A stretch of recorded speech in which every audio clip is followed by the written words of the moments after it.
Saudações, senhoras e senhores, aqui é o irmão Diogo Rafael Moreira do site controversiacatólica.com.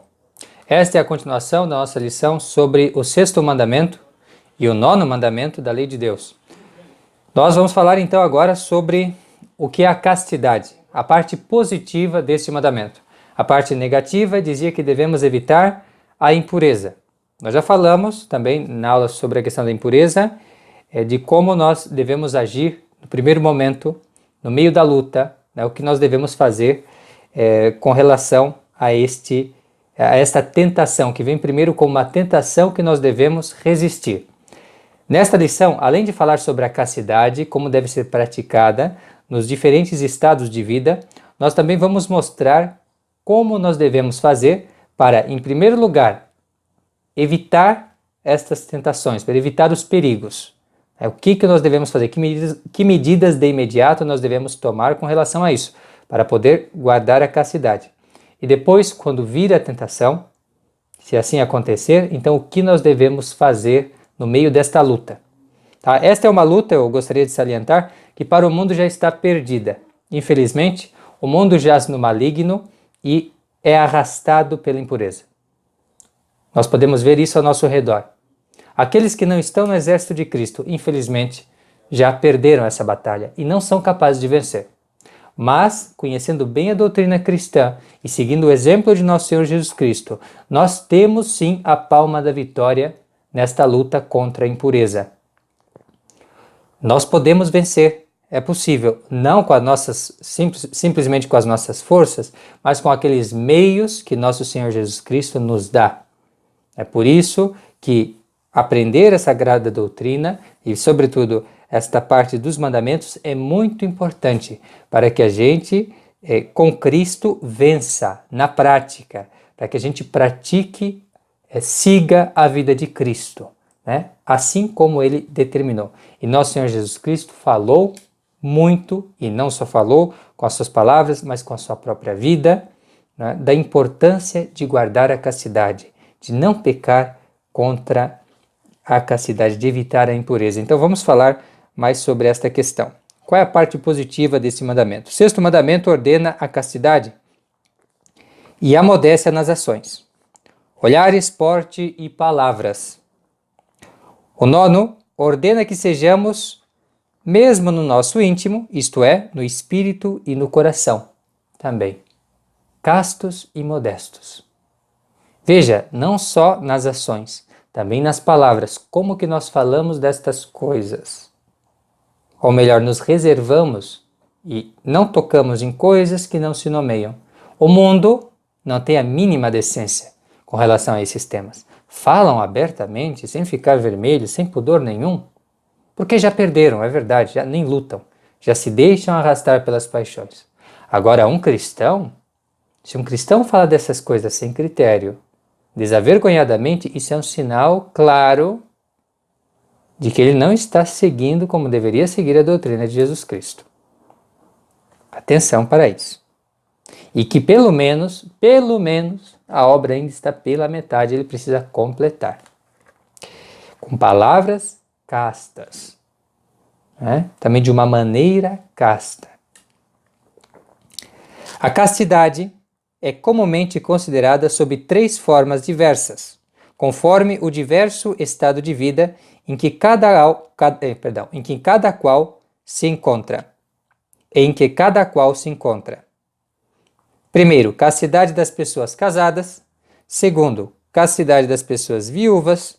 E terceiro, castidade das pessoas virgens. Então, no primeiro caso, a castidade conjugal exige que o marido e a mulher vivam fiéis entre si e quer que os cônjuges, no uso do matrimônio, tenham sempre em vista o fim principal para o qual foi santificada a sua união, fim expressamente indicado pelo anjo Rafael a Tobias. Desposarás esta virgem no temor de Deus, movido mais pelo desejo de ter filhos do que por outra qualquer inclinação. E aqui eu gostaria de me deter um pouco, porque nós temos um problema muito sério nessa matéria. As pessoas acham que já que então está proibido essas coisas fora do matrimônio, então agora eu vou aproveitar o matrimônio para soltar os cachorros, para ser uma verdadeira besta, um animal. Não, de maneira alguma. Tá? Se você tem essa disposição, você já não está pronto para o matrimônio. Você já não tem a disposição que deveria ter. Porque se você vai para o matrimônio, você vai para quê? Para constituir família, o homem para ser chefe de família, a mulher para ser dona de casa, para auxiliar o marido, para cuidar dos filhos. Tudo em função da família dos filhos. Família que deve dar frutos, que deve ter filhos. Né? Para isso, em primeiro lugar para isso. E não para saciar a sua concupiscência. Não para isso. Não foi para isso que Deus pensou o matrimônio. Lugar lá onde pode tudo, um vale tudo. Isso é grave. Isso é muito grave ter essa mentalidade. E muitas pessoas, eu digo, deixam a vocação que têm para a vida religiosa e para o sacerdócio, deixam mesmo de considerar o sacerdócio e a vida religiosa porque tem essa desordem no coração. Tá? Porque é uma desordem. Você escolher o matrimônio simplesmente para poder ser um animal, entende? Simplesmente para poder fazer isso, poder fazer tudo, entende? Não é o espírito do matrimônio. Não é um sinal de que você tem a vocação para o matrimônio. É um sinal que você tem um coração depravado e que deve mudar isso, em primeiro lugar. E que é um irresponsável também, a propósito.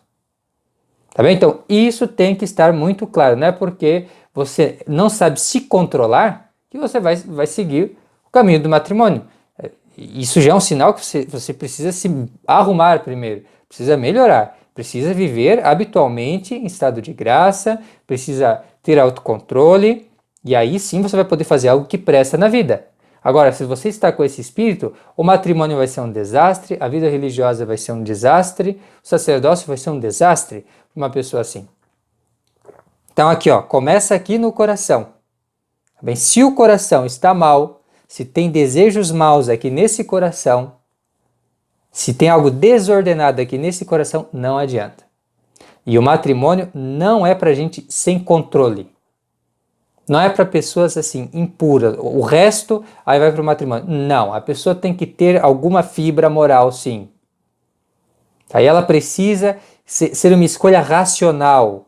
Ela diz, essa é a vontade de Deus, que eu esteja servindo aqui no matrimônio, é a melhor forma de dar glória a Deus no matrimônio, e aqui eu vou dar para Deus muitos filhos, para a igreja muitos filhos, depois posso ser religioso, posso ser sacerdote, aí sim, aí tá bem. Eu vou, não só isso, eu vou cuidar dos meios, eu vou ter um trabalho decente, eu vou fazer isso, vou fazer aquilo. Aí sim. Agora, se você é um moleque, que só pensa em diversões, em brincar, em bobagem, que é isso? Isso é ridículo, uma pessoa dessa é incapaz de qualquer coisa. Tá bem? Então, não ter essa mentalidade pagã, essa mentalidade mundana, de jeito nenhum. Se for abraçar qualquer estado de vida, é para fazer a vontade de Deus, como Deus quer. Deus quer que no matrimônio, primeira coisa, eu pense nos filhos. Pelos filhos, seja movido pelos filhos e não pelas paixões. Então, aí, vamos fazer assim. Certo? Então, esse é um ponto fundamental. Leiam também o texto que acompanha os vídeos. Tá bem? Que aqui estou comentando e tudo mais, porque não quero perder nada. Tá? Mas leiam também. Guardem isso no coração. Realmente o desejo de uma pessoa que quer a vossa santificação. Tá bem? Quer que saiam do buraco, saiam do pecado, saiam dessa mesquinhez espiritual. Tá bem? Progresso. Vamos lá, vamos procurar realmente fazer a vontade de Deus. Está no matrimônio? Então é isto aqui. Ó, você tem que ter essa disposição. Você tem essa disposição? Ou você não está nem aí para isso? Se é algo para você secundário. Se é, peraí. Tem algum problema aí, já vamos considerar, tá bem? Aí você já tem um problema, tá certo? Então, ter essa disposição. Seria erro gravíssimo imaginar que no estado conjugal tudo é lícito e não pode ser ofendida pelos cônjuges a virtude da castidade. O crime mais negro que perturba, divide, ultraja e profana a castidade conjugal é o adultério. Adultério que nasce aqui, ó, coração, no seu coração, que não é casto. Né? Diz que é casto externamente, isso por um tempo, porque se o coração não é casto, está perdido. O mais negro crime que perturba, divide, ultraja e profana a castidade conjugal é o adultério, que tem lugar quando um dos cônjuges tem relações conjugais com pessoa estranha, livre ou casada. Terrível adultério. Destrói a confiança, viola o contrato conjugal, divide a família. Verdadeira desgraça o adultério. E o problema disto ser hoje uma coisa generalizada já vem das liberdades que hoje as pessoas têm, sobretudo com relação às pessoas de sexo oposto. Trabalham juntos, vão para a escola juntos, é tudo junto, tudo misturado, não tem critério nenhum, e aí está o zoológico. Aí você tem um verdadeiro zoológico, em vez de ser um lugar de gente, é um lugar de bichos. Só pensam nos prazeres, só pensam nas dissipações, e não estão nem aí para a lei de Deus, se tornaram insensíveis à lei divina. Então, nossa sociedade está assim, nessa situação. Se você não se protege, você que é casado, você não tem cuidado com essas coisas, com quem você se relaciona, como se relaciona, sobretudo, porque quando isso é impossível evitar, como você se relaciona, o trato da pessoa do sexo oposto, coisas assim, você não tem esse critério, você vai cair, isso é inevitável. Tá? Tudo na sociedade hoje em dia é desenhado para você cair. Se você não se adianta, se você não procura os meios, se não evita certas coisas, não tem jeito. Tá? E as consequências é esse crime terrível aqui. É você ir dessa imprudência, desse descuido, ir para algo muito sério mesmo. Algo muito grave. E algo que depois não só vai te afastar da esposa, do que for, da família, vai gerar um clima horrível na família, não só isso, vai te afastar de Deus também, já afasta. O simples ato já afasta a graça de Deus. Mas depois da religião de Deus, onde tem os meios para a sua salvação, vai te afastar disso, vai te privar disso. Que coisa horrível. Não é? E tudo por esse descuido, tudo por essa falta de juízo. Então, muita atenção. O adultério é um latrocínio. Tá? Pode-se comparar este pecado com roubo, porque você não se pertence. Se você está casado, você não se pertence, seu corpo não é seu. Vocês são uma só carne e, na verdade, pertence à sua esposa e vice-versa. Então, isso é um roubo. Você rouba o próximo. E o próximo mais próximo, que é a sua companheira de vida, o companheiro de vida, mais próximo que você tem. O adultério é um latrocínio, mas pior e mais grave do que qualquer latrocínio, de São João Crisóstomo. E Jó diria, é um crime horrendo e grandíssima iniquidade. Isso é o adultério, de fato. Pela fidelidade jurada nos altares, a mulher casada já não é de si mesma, mas do marido.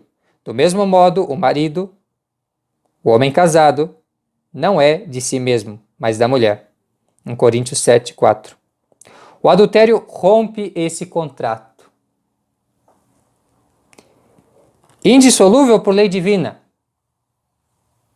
Não que o contrato deixe de valer, mas você como que falsifica o que você jurou diante de Deus quando você faz isso? Você jura fidelidade e é infiel? Isso é terrível. Você quer enganar a Deus? A Deus você não engana. Não engana a Deus. Você pode enganar as pessoas durante um certo tempo se elas não vierem a descobrir. Mas a Deus não se engana. Se a sua consciência está manchada, se você cometeu esse pecado, você sabe que está sem a graça de Deus e se perseverar nisso vai para o inferno. Isso é o que ensina a lei de Deus? Não brinquemos com isso. É a privação da vida eterna. E a destruição da família. E não só você se priva, você priva a pessoa que está com você. Se estiver acompanhado, você priva a outra pessoa também, nesse ato impuro. Então veja como isso é terrível. Além de destruir com a própria reputação, além de deixar a família numa situação vexaminosa, além de tudo isso, usurpa um bem de outrem, viola a sagrada posse do companheiro de vida. Quantos conflitos, quantos esbanjamentos de dinheiro, quantos patrimônios arruinados, quantos escândalos, quantas divisões de família, desgraçadamente causados pela infidelidade conjugal. Aqui não é necessário dar exemplo, né? Quem não tem histórias de família assim? Quem não conhece casos assim? Isso é horrível. Nós sabemos o desastre que isso é. Para que perseverar no mal? Para que, em primeiro lugar, fazer algo que vai ter consequências tão deletérias para si, para o companheiro de crime, para a companheira de vida, para os que vêm a saber disso, para os que são enganados pela sua dissimulação, que você se torna também um mentiroso, um dissimulado, né? E ainda, se cristão, se batizado, né, faz uma profanação no templo de Deus. Desonra a Deus. Então, realmente, uma vergonha, nada mais atenta contra a castidade conjugal do que isto. Então, evitar isso e evitar o que pode levar a isso também. Tá? Muita atenção. Depois tem a castidade das pessoas viúvas.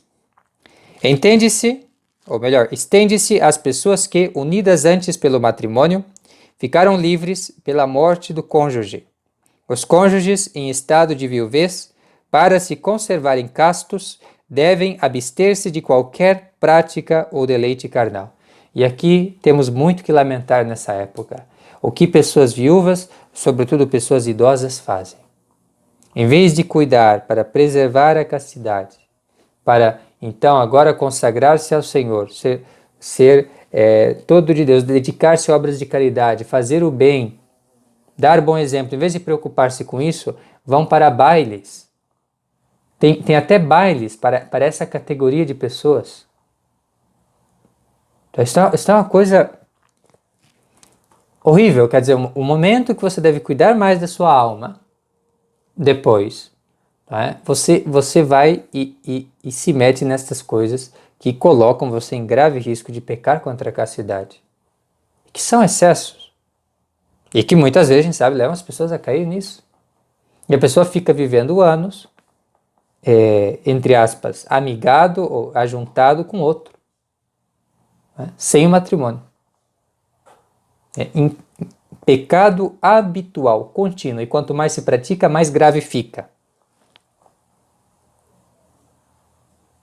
E Deus vê tudo isso. Não pense que engana Deus. Não pense que vai alcançar misericórdia. Quem olha soberbamente para Deus, como se Deus fosse um otário, né? Vamos ser bem diretos, como se Deus fosse um idiota. Tá? Você não ama a Deus, como é que você vai querer misericórdia de Deus? Se você calca aos pés da sua lei, não escuta o que ele diz, fecha a porta para ele, procura matar a ele e aos amigos dele pela sua vida escandalosa, como nós falamos no 5º mandamento, como que você quer alcançar misericórdia? Qualquer misericórdia seria uma injustiça. Que Deus fosse misericordioso com uma pessoa assim? Então, se a partir do momento que você se arrepende, você se dispõe, muito bem, aí você pode ter alguma boa esperança. Agora, no momento que você escolhe o caminho do diabo, que misericórdia que você quer alcançar? Se você se reduz à escravidão. Então, muito cuidado. As pessoas de terceira idade, sobretudo, muito cuidado para não se perderem, tá? Em divertimentos, em coisas que não convém mais. É algo até ridículo. Tá? Não façam isso. Se dediquem a boas obras, sejam diligentes em fazer boas obras, em ajudar as pessoas em necessidade, em ajudar na igreja, aí sim. Tá? Agora, ficar nessas coisas, não. Se você está em estado de viuvez, não vai casar mais, então aqui o seu objetivo deve ser, né, você deve abster-se de qualquer prática ou deleite carnal para guardar a castidade. Senão não tem como. Senão você tem pecado, e a paga do pecado é a morte eterna, o inferno. Terceiro, a castidade virginal. Então, a castidade das pessoas virgens agora. Terceiro, encontra-se nas pessoas que nunca se uniram pelo matrimônio e propuseram se abster até a morte de qualquer prazer carnal. Então, essa é uma definição perfeita do que é a pessoa que vive em castidade virginal. Todas as pessoas ditas solteiras estão nessa categoria. Tá bem? Se você não casou ainda, você está nessa categoria. Os seus deveres são esses aqui. Tá bem? Então, atenção para isso aqui. A virgindade é o grau mais excelso da castidade, a qual é simbolizada por uma flor lindíssima, o lírio, bela pelo seu aroma e por sua cândida carola. Jesus, para mostrar o altíssimo valor da virgindade, quis nascer de uma mãe sempre virgem. Virgem era seu pai, putativo, São José. De virgindade quis que brilhasse a fronte do seu precursor, São João Batista. Por causa da virgindade, revelou um especialíssimo afeto ao apóstolo São João. E ele próprio teve a pureza como inseparável companheira de toda a vida. Eis porque os padres da Igreja, em coro unânime, cantam a glória sublime da virgindade. Eis porque os santos a estimaram a ponto de preferirem antes os maiores tormentos e a própria morte do que violarem a própria candura. Para conservar a pureza, lançou-se São Francisco de Assis em um lago gelado. São Bento revolveu-se entre os espinhos. Santa Inês, vendo o carrasco olhá-la com olhos lascivos, exclama: por que tardas? Fere, para que morra este corpo provocador e para que a alma vá para Jesus. Então, este é o exemplo dos santos. E se nós estamos nesse estado, não nos casamos, se nós até mesmo nos determinamos ficar assim, então a gente deve imitá-los nisto.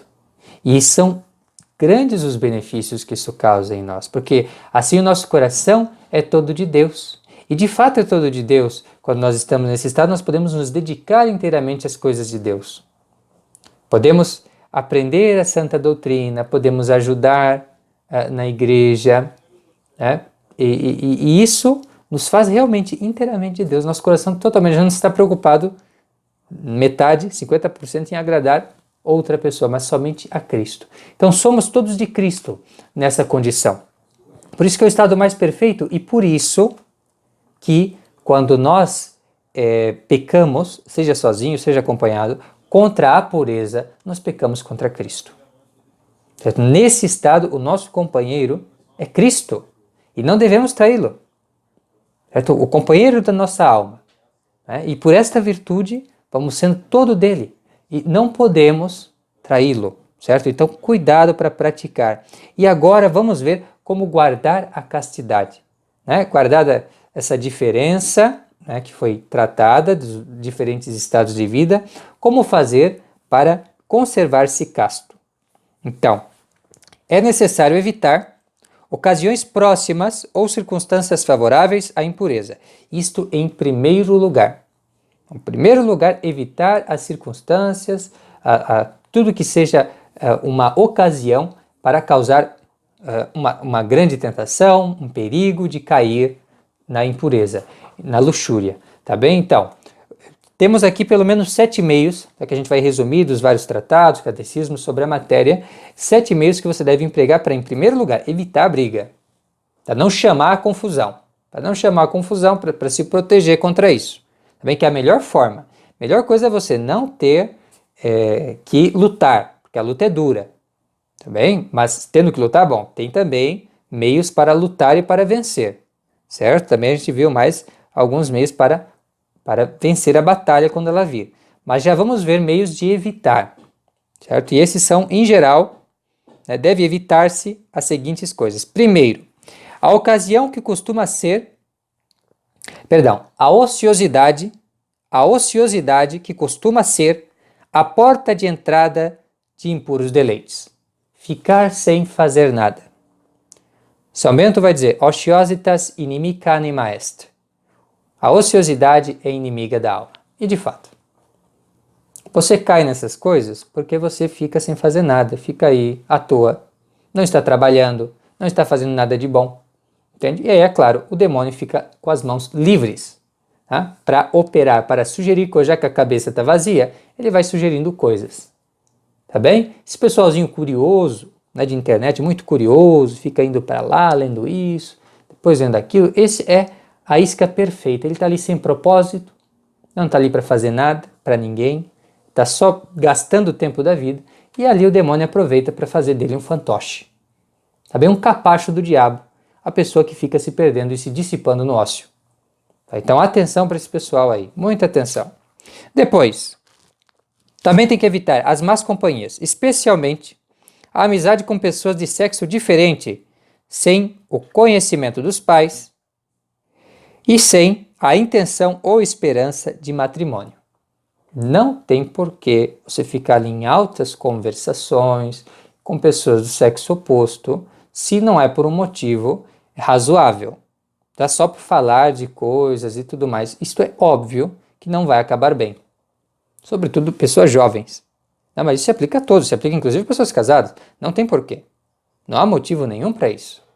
É salvo por um motivo profissional, por algo objetivo, preciso, sem segundas intenções, porque lembra, o coração tem que estar limpo, né?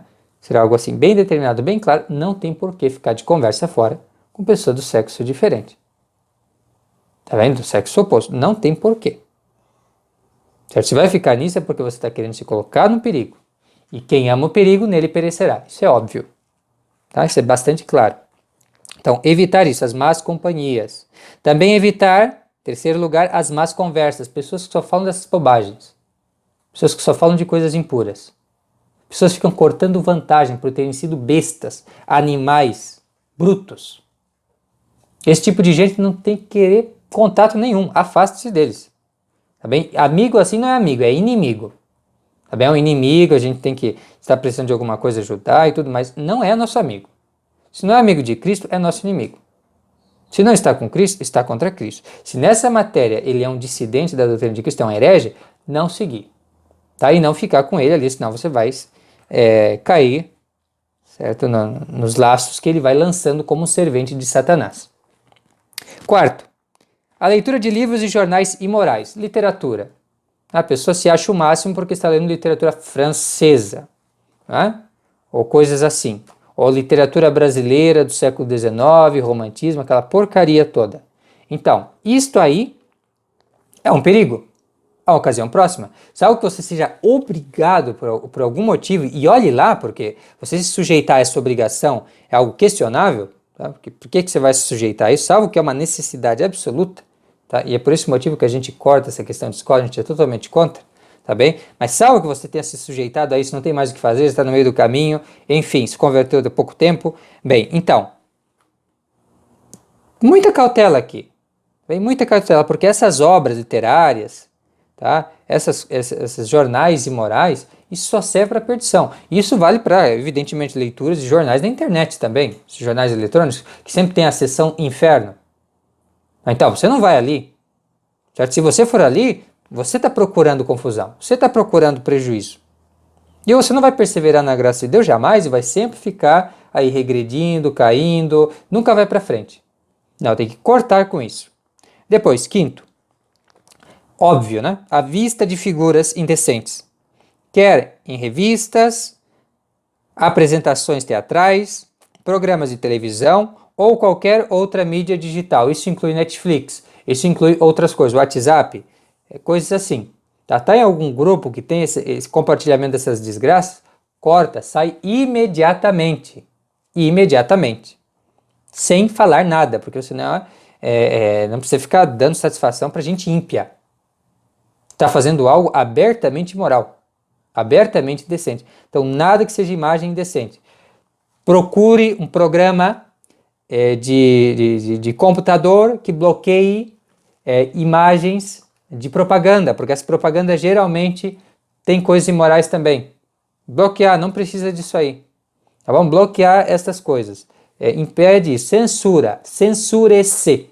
já que hoje em dia, infelizmente, a gente está num mundo bárbaro, que não entende o significado de censura e de inquisição, não entende mais isso, perdeu a noção da realidade, não sabe o que quer, as pessoas não sabem o que é certo, o que é errado, o que se deve combater, o que se deve favorecer, como está numa verdadeira bagunça, então você tem que tomar as medidas. Se você não toma iniciativa para conservar a castidade, ninguém vai fazer isso por você, e você vai se perder. Então, para ser discípulo de Cristo, precisa agarrar a cruz com toda a força e ir em frente. Depois, sexto, os bailes, por serem em geral o sepulcro do pudor.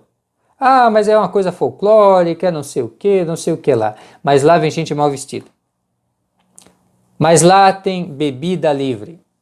Mas lá tem isso, tem aquilo. Você vai para lá? Você vai se expor a esse perigo? Então, mais uma vez, você está se colocando no perigo e quem ama o perigo, nele perecerá. Não adianta. Tá? E é por isso que você não vai para frente. Se você segue nesse caminho assim, torto, indo sempre para lugares perigosos, você não vai ter progresso espiritual. Nunca. E aí você quer reclamar ainda. Não tem o que reclamar. Ah, é que eu sou fraco. Não, você não é só fraco. Você é sem vergonha. Tem mais uma coisa, tem mais um agravante. Tá? Não basta ser fraco. Também não se toca. Não toma as medidas para remediar essa fraqueza. Então também tem esse problema.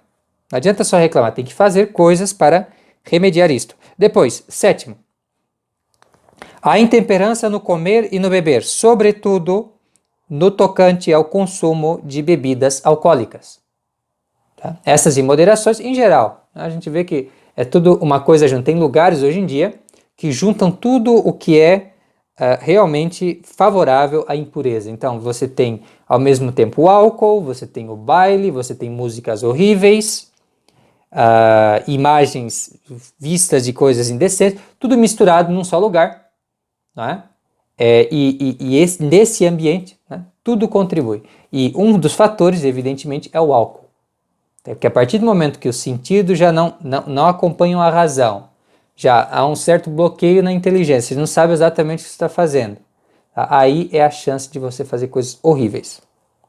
Tá? Então, moderação também nessas coisas. Não é uma proibição absoluta. Tá? Há um consumo moderado, há algo que seja aceitável. Porém, evitar o excesso, porque o excesso no vinho geralmente, né, leva à impureza. Né? A gula e a graça não andam juntas. Para bem observar o sexto e o nono mandamento, devemos fazer as seguintes coisas. Agora vamos ver, você já tomou as medidas que deveria ter tomado, evitou os lugares perigosos e coisas assim. Muito bem, primeiro passo. Agora vamos para o segundo passo para realmente vencer nessa batalha. Certo? E aqui é o momento de você usar também meios, não só evitar fazer coisas, mas fazer outras coisas que possam proporcionar que você se mantenha casto. Então essas coisas são as seguintes. Primeiro, invocar frequentemente e de todo o coração a Deus. Esse é o primeiro ponto. Então, sempre o nome de Deus. Jesus. Jesus. Sempre ter o nome de Deus. Né? Sempre estar, né, em um espírito de oração. Não necessariamente a gente está em oração vocal, mas sempre considerar a grandeza de Deus, render-lhe graças. Né? E isto é a primeira coisa. No momento da tentação, invocar o auxílio divino. Senhor, valei-me. Né? Valha-me Deus. Vinde meu auxílio, Senhor. Sempre pedir o auxílio divino. Depois, ser muito devoto da Virgem Maria. A Virgem Maria que é a mãe da pureza. Então, esse é um outro ponto bastante importante. Depois, praticar o exercício da presença de Deus, sabendo que Ele nos vê a todo instante. Você não está sozinho. Quando você tem essas inclinações, mas para pecar contra a castidade, você não está só. Deus está aí. Então entenda, você não está só. Você tem Deus e, portanto, olhe o que você faz. Olha bem o que você vai fazendo diante de Deus. Diante dos homens, se as pessoas estivessem aí te assistindo, você não iria fazer essas coisas.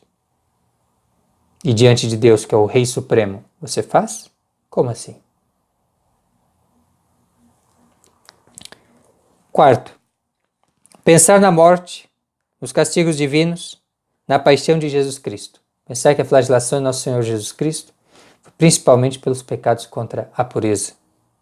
Aquelas chagas abertas no corpo de nosso Senhor, pelos nossos pecados contra a castidade. contra esse templo do Espírito Santo. Foi para pagar. Porque Deus está irado conosco quando nós caímos nesses pecados. Quando nós fazemos o nosso corpo um objeto de profanação. Então, pensar nessas coisas, pensar que nós seremos julgados e que um dia vai ser levado a público, tudo isso que nós fazemos em segredo. O juízo final, universal. Atenção para isso.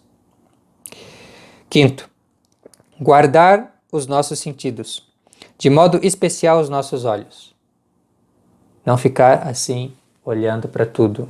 Você sabe, sobretudo nessa estação do ano, verão, é verdadeiramente uma falta de decência generalizada. As pessoas, não é um problema como elas se vestem, o problema é como elas não se vestem, porque elas não se vestem, as pessoas não se vestem, simplesmente deixam de vestir, saem para a rua de qualquer maneira, com pijama praticamente, com roupa de baixo. Então, cuidado com isso, tá? Às vezes compensa nem sair. Eu ultimamente, quando tenho obrigação de sair, com muita velocidade, saio com muita velocidade, muita pressa, em regime de urgência, não quero falar com ninguém, tá? Porque eu sei como é esta época do ano. E olha que, por uma graça divina, eu tenho um problema de visão, uma visão bastante limitada, e tem coisas que, ainda que esteja próximo, eu não enxergo muito bem. Não é? Ainda tem essa vantagem, mas mesmo assim, tem que cuidar. Certo? Cuidar, porque isso depois vem na imaginação, depois volta, certo? É como escutar música profana também. Isso fica aqui, mesmo que você não queira, mas entra pelos sentidos, e aí depois o que fazer com essa porcaria? Entende? Não tem o que fazer com isso. Certo? É um perigo. Depois, sexto, mortificar-se. Tá? Se for necessário, vai, levanta, toma um banho gelado. Se for necessário, vai, faz alguma disciplina, alguma coisa para o momento proporcional à sua dificuldade. Claro, sem excesso. Né? Mas, se não tem outro jeito, vai, luta, meu amigo. Luta, mortificação. Matiratio carnis.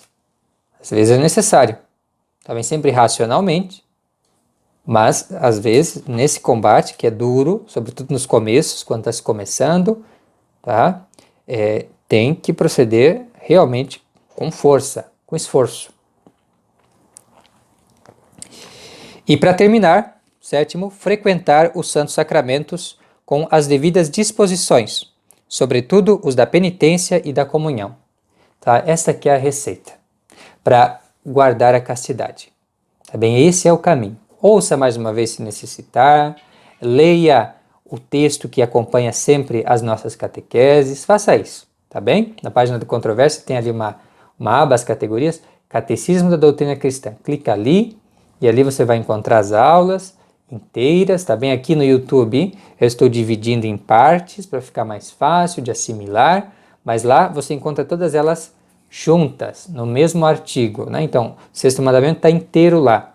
Você pode ir vendo uma após a outra e ler o texto, ajuda bastante, tá certo? Faça isso e tome essas medidas imediatamente, certo? Assim você, se já caiu, tomando essas medidas, não voltará a cair. Você permanecerá na graça e vai perseverar. Eu posso te garantir isso e posso dizer, os benefícios são inúmeros. São inúmeros. As pessoas que vivem nesse estado de pureza, né, de acordo com o seu estado de vida, são pessoas mais inteligentes, são pessoas mais dispostas, são pessoas mais felizes. Porque estão se conformando à vontade de Deus. Porque estão no lugar certo, fazendo a coisa certa. São pessoas verdadeiramente que estão em paz, a verdadeira paz. A paz de Cristo, a paz que Cristo veio trazer para este mundo, a paz que o mundo não dá. Então, vamos lá, você consegue com Deus, nosso Senhor, com Cristo, com a Santíssima Virgem, com os santos, não só ouvindo, mas imitando, aí você vai muito longe, você consegue, tá bem? Então, vamos lá, ânimo, força, e eu vejo você nas lições sobre o sétimo mandamento, tá bem? Muito obrigado pela atenção, fique com Deus, até mais, tchau, tchau.